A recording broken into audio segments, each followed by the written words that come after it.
right, let's see if this works. All right, so it looks like, hey, we're live. This is my first time doing a stream. We'll see how it goes. Let me spend a second and tweet this out. My first YouTube live stream. I'm going to talk about cryptocurrency, talk about the Twitter hack, talk about all kinds of stuff. Trying out my first live stream. All right, let's see if this works. So I'm going to switch over here. And so what I want to talk a little bit about is, I've been in this space. My name is Luke Stokes. I've been in the cryptocurrency and blockchain space since 2013, January actually. I bought my first Bitcoin. I spent about $50 and I got 2.5 Bitcoin. It's $20 a Bitcoin. And I did this presentation back in 2013 about how I believe Bitcoins would be more disruptive than the internet. Truly believe that this was one of the most transformational technologies in my lifetime. And I still believe that today. But it's been a struggle. 7.5 years. It's been a little frustrating to see the lack of adoption. I ran an e-commerce company called FoxyCard, and I was trying to get people to accept cryptocurrency on their stores. We had thousands of stores. We integrated with BitPay, later with Coinbase. We had it all set up so people could easily buy and sell things for cryptocurrency, use it actually as money. And mostly nobody cared, either because they just wanted to hold their Bitcoin, or it was too difficult to use, or there were just not enough people asking stores to pay with cryptocurrency. So of course, the big news yesterday, today it's Thursday, July 16th. The big news yesterday was that the crypto scammers were just fully taking over Twitter. I like how they call it the crypto scammers and crypto scams, when really it was just Twitter as a company got hacked, as far as I understand. The fact that they actually used that hack not to crash the markets, not to start World War III, not to do anything of that nature, but to actually steal people's Bitcoin, I think is quite interesting. And they got everybody: Barack Obama, Joe Biden, Apple, Elon Musk. I mean, anyone stupid enough to fall for this just is kind of ridiculous. No one's going to send you Bitcoin if you send them Bitcoin. That's just not going to happen. It's the oldest scam in the book. It's kind of pathetic, actually, that they chose to use this approach. But one of the things that I wanted to point out is that this is just ridiculous. Cryptocurrency is way too confusing to use. These big old public addresses are super confusing. You can see even the late Jeffrey Epstein actually got involved. I didn't kill myself. And this is the reason why I think we need decentralized social media platforms. Yeah, I heard that Apple lost all their tweets, for example. Totally crazy. And so this is why I've been a fan of Steam, which is now Hive, for a really long time. Hey, my daughter just showed up. I'm doing my first live stream, actually. First live stream? Yeah, first live stream. Cool. So you want to come say hi? You gotta sneak into the camera though. See, I'm doing the little camera thing up here. So there you go. Now you're in the camera. So hold on. I'm doing my live stream. You got your new belt? All right, hold on. Let me shift here. Blue belt, black stripe. All right, awesome. Very cool. I wanted to come in here and act like I didn't get it, but then I just realized I couldn't because I have a smile on my face. What's up, dude? Yep. All right, let me get back to my video. So did you manage to do the... I did. We'll talk about it later. Super cool, right? Super cool, right? We got a new VR game that Devin's pretty excited about. All right, so I want to introduce to you to Peak D. Hive, Peak D, Hive.blog. This is a platform alternative to Twitter. Not only that, is it an alternative, you can actually make money for your posts. You can see here this account is got value, 25 grand. Now I put a lot of money into this. I was an investor early on. Probably not my best cryptocurrency investment because Bitcoin at the time was worth less than it is now. But I believed in it. I supported the projects that I believe in. I believe decentralized social media is important. Here's a place where I can get my own thoughts out there and blog and get people to interact. And I know that this content will be mine forever. I have posts from back in 2016 when I first joined, and that's out on a blockchain. Nobody can stop that. Nobody can censor that content. No one can prevent me from, I'm not going to get delisted or demonetized or deplatformed. All my content's going to be here forever because it lives permanently on a blockchain, which I think is pretty exciting. I think also this latest Twitter situation reminds us all of the importance of decentralized organizations. Why is it that one central point of failure, Twitter Incorporated, has so much power over our lives today? And the same thing goes for Facebook, same thing goes for YouTube, which ironically I'm using right now. 3Speak was unfortunately down. But there are other solutions, decentralized solutions, that we should take seriously, like Library TV and many others. And the way that we can build these programs is through something called the DAC. If you've followed me for a while, you know that I'm a big fan of DACs, decentralized autonomous communities. I've been working with eosDAC since they first started. I've been really busy lately with FIO, so I haven't been as involved as I'd like to, but I want you to know that there are options for decentralized autonomous communities where you can actually build not just a central corporation, but a decentralized group of people with a shared goal that want to accomplish something. And you can put all the rules for that community on a blockchain. So for example, in this particular DAC with eosDAC, we have 12 elected custodians. The token holders that stake their tokens get to vote for custodians. And then those custodians can come in here and set up proposals for how they want different payments to be made for the different people adding value to the DAC. So whether that's community engagement, block production, and then even the actual rules for the DAC itself, the code and things of that nature can be updated. So in this case, this just happened recently, updated the configurations for the DAC token and updated the configurations of the code. So it's actually a group of people, not just one person controlling the private key to the smart contract code, but there's a group of people that all have to agree. In this case, we have 10 different custodians that had to agree on these code changes of the DAC and on these upgrades. So it's a really incredible model that we've been working on for a long time. We're trying to set it up so that you can, with a few clicks and entering some information, you can launch your own DAC. That is ultimately where we're going and what we'd like to see. But it's early on and it's complicated. But I super appreciate everyone that's been involved and that believes we got to get away from these centralized organizations that are a single point of failure and cause a lot of problems. And then, of course, I saw this and I thought it was quite interesting.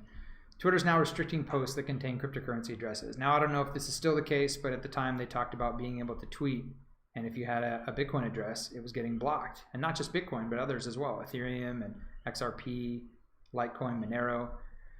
So this is a little concerning for a number of reasons, but it reminds me why I'm so passionate about the FIO protocol. And this is kind of what I'm doing mostly with my time right now. The Foundation for Inter-Wallet Operability is trying to eliminate the need to ever actually see a cryptocurrency public address. It should just be as simple as your name, Luke at Stokes, or even just some pseudonym. It could be, my secret holdings at Edge, whatever you want to, however you want it to be. And you don't have to worry about public addresses. It just maps your public address to all the different cryptocurrencies that you use. So I have Luke at Stokes, for example, and anyone can send me Bitcoin or EOS or whatever token they want to that address that's supported by the wallet. So it's, I think, the evolution of cryptocurrency. It's where we need to get, and also a big part of it is it includes the send functionality. Because in the real world, whenever I have I pay for something online, I have an order card or something like that, it always starts with a request. It's not just a payment. There's always someone requesting funds from me. And so we don't have this in the cryptocurrency space, but it's in the real world. So now with FIO requests, you can be absolutely confident that when you're sending out cryptocurrency to someone, it's the right person and it's going to go to the right place. And you can cryptographically, in a very secure way, ensure that it's the right person. You can actually check on chain, on the blockchain, to make sure that that's the person you're trying to connect to. And you can verify, Luke at Stokes is I'm saying it now on this video, that's mine. So if anyone says, hey, I'm Luke, and they have some other address that's not Luke at Stokes, you can question whether it's really them. Now I also use Luke at Edge, and I have other addresses I'll use for different wallets. But ultimately, that's information that I can control, and I can map those addresses and update them however often I want to, for privacy reasons and for others.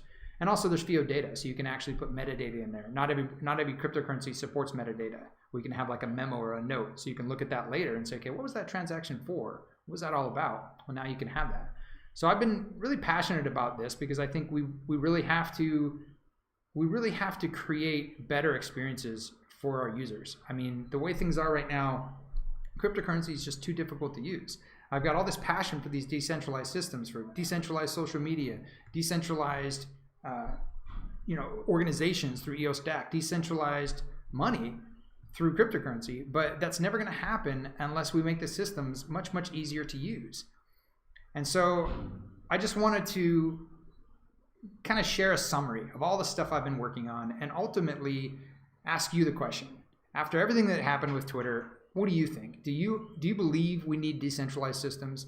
Do you need, with everything going on in the Federal Reserve and the financial systems of the world, do you believe we need better money and systems where we have private, secure, self-sovereign control of our own funds? And that's why for more than 7.5 years, I've been thinking about Bitcoin and cryptocurrency, and why I think it's so important. Because I want individuals to have freedom. I want my kids, as you just saw, to have a better opportunity to not have their freedoms taken away, as I'm seeing again and again and again. And I want them to be able to control their own money and control their own value and create a new world with it. And I really think that unless we make these systems easier, we're just never going to get there. So that's why I'm working with FIO protocol. That's why I'm a big fan of Hive. That's why I've been working with eosDAC. I want to have decentralized systems that we can control. And it's also why I've put in the time and effort and financial support for these systems. You know, I bought up Steam. I worked in the beginning with eosDAC for a token that had no value at the time. I've worked with FIO now for quite some time, invested lots of time and energy, and I'm looking for others to really support what they believe in. And so I really think it's important that we do that. And I just want to thank you for, wow, Josh Davis, PRC, actually have people watching. That's super awesome. I'll say what's up. Again, my first YouTube live stream, I figured I had to do it eventually. I was going to just record a video, and I'm like, what the heck, I'll just do it live and see how that works. And I wanted to play with OBS anyway, test out their live streaming, but apparently it worked. I guess I'll have to check it later to see how well it worked. Either way, let me know if you enjoyed this. Let me know what you think. What projects are you supporting? If you're frustrated with this Twitter situation, you're frustrated with the financial system of the world, you're frustrated with large corporations controlling what you can and cannot say and censoring you or not, what are you doing to change this? If you're frustrated with cryptocurrency being too difficult to use, what are you doing to make it easier? What projects are you supporting?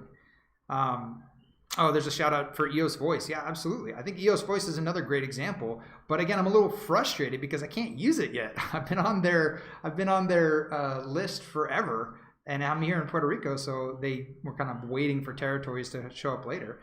I really hope that it turns out really well. I'm a little concerned with the KYC. I think Dan Larimer has an amazing patent that he put out there to be able to do a way to know someone without having to actually have government documents. Unfortunately, that's not what they're doing. So it's a little frustrating there. I hope they improve that in the future so you don't have to rely again on a government or some centralized entity to control your account and verify whether or not you are who you say you are.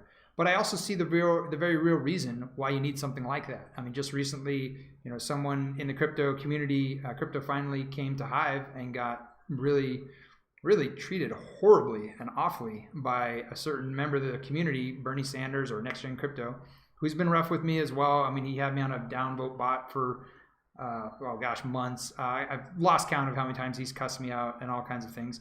And it's unfortunate with that type of decentralized system, there is no way to just control that. If someone has a large stake and a delegated proof of stake, then they get to have influence over the network according to the rules. Now you can use mute and you can create your own community and you can do a lot of things where they can be excluded for what you want to talk about, but you ultimately can't control it. And as soon as you centralize to create points of control, you create the problem of control, which we are seeing with Twitter, which we're seeing with YouTube. I mean, one of the major voluntarists just had their entire YouTube channel completely deleted. Multiple documentaries, all kinds of videos. These type of things are happening constantly and potentially only going to get worse. So I think it's really important that we have decentralized social media. I think it's really important that we have organizations that are not centrally controlled. And I think it's really important that we use cryptocurrency in our everyday lives. If you want to hold, that's fine, but go ahead and buy something with cryptocurrency and then buy some more cryptocurrency with your fiat. If you were just going to pay for fiat instead, why not just use the currency? As more and more people demand that the stores and services that they work with offer their services in cryptocurrency, then more stores and services will do that. And of course, I think we have to make the whole thing easier, and that's why I've been working on FIO. So another thing you can do is support the projects that you believe in. If you believe in Hive, you believe in eosDAC, you believe in FIO, then support the projects. Unlike the previous systems, you actually have the ability to, participate directly in how well those projects do by supporting them. So I'd love to hear your thoughts on these different projects, your thoughts on decentralization, your thoughts on cryptocurrency. You know, is it too hard to use right now, or is it fine? Do we need something like FIO protocol? Do we need to have requests for send and human readable addresses, and making it so we don't have to worry about all these different formats for all these different chains, but we can have one thing that just works for all of them? Let me know. And if you want a free FIO address, go ahead and check it out. Go to fioprotocol.io, get yourself a free FIO address. You can use the Edge wallet, the Midas wallet, or a Garda wallet. Also, Scatter and Anchor have support, and Trust Wallet as well. So I'd love for you to check it out. Let me know what you think. Maybe send me a FIO request, or I can send you a FIO request and you can experience it. Just hit me up and let me know. Hope you're doing well. I think I'm going to sign off. I got to figure out the right way to do this. I think I have to cancel on OBS. Yeah. Have a good one. Love.